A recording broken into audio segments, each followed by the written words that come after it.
Dr. Abdul El-Sayed.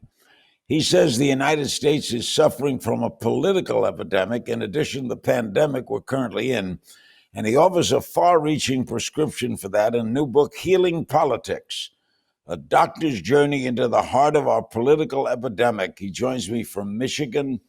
Doctor, what is it? What is a political epidemic? Well, I'll tell you, just for context, Larry, first, thank you for having me. I spent 18 months Thank campaigning you. for governor of Michigan. And I had thought when I started my campaign that, of course, people in Detroit versus people in the Upper Peninsula, of course, they would have different challenges, different issues that they were talking about. And then I started campaigning, and I realized that the challenges that people were talking about, no matter where you went, were the same.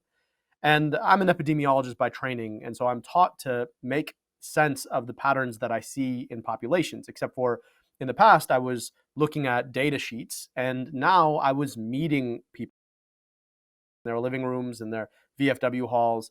And as I would, come home after a long day of campaigning, came to appreciate that so much of the challenges that people face are framed by an insecurity around not having the basic means of a dignified life that for so long Americans got to take for granted. Not all Americans, but many Americans. And today, the systems have been so eroded, whether you're talking about access to basic health care, or you're talking about housing that you can afford, or you're talking about access to healthy food, or you're talking about access to a good school for your kids, or even clean water coming out of your tap, or clean air that you breathe, or access to the political system, or even a job that pays you a living wage and provides you benefits, that those things have eroded. And they've been eroded by in effect, the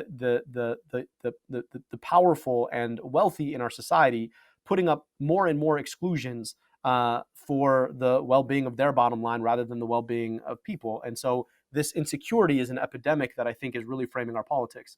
Doctor, you're so interesting. I hope you'll agree to come back very soon. We're not ending, but I want to do a full show with you. I'd love that. That'd be a lot of fun. Okay. A couple of other things. Andrew Cuomo once called the coronavirus a great equalizer, but the data now shows it's having a disproportionate impact on Black Americans. Were you surprised at that data? I'm ashamed and astounded, but not surprised. And the virus is not an equalizer. In fact, it follows a very well-worn path, like every disease, right? There's a particular social physics to disease that, unless you're watching, most people don't appreciate. That disease always affects low-income people, always affects the most marginalized people in society more.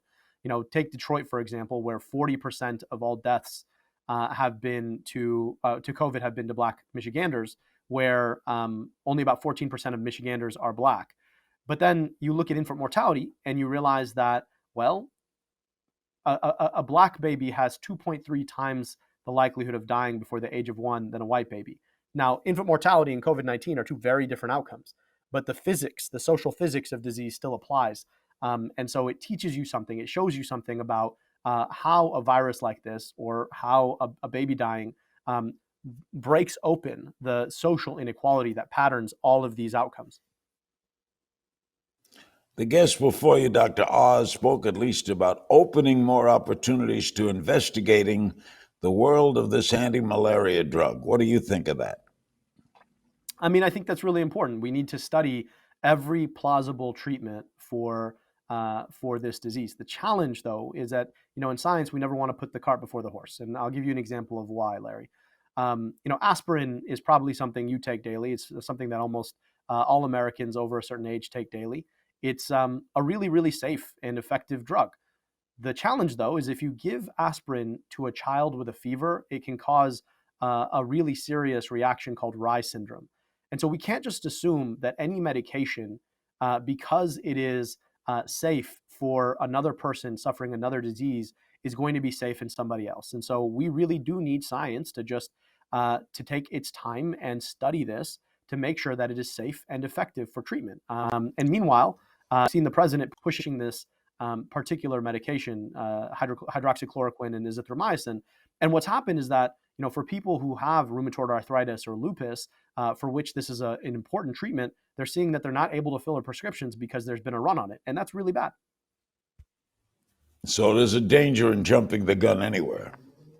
That's right. Right. Science has a process, and we've got to let the process play itself out. And I know we're behind the gun. There are a lot of people dying right now, but a lot of bad things could happen if we don't know the answer. And it's not like we have to wait a long time. We just need, the studies are being done. We just need to see that the science is there. And if the science is there, I'll be the first person to say, look, hydroxychloroquine and azithromycin are the treatment for COVID-19.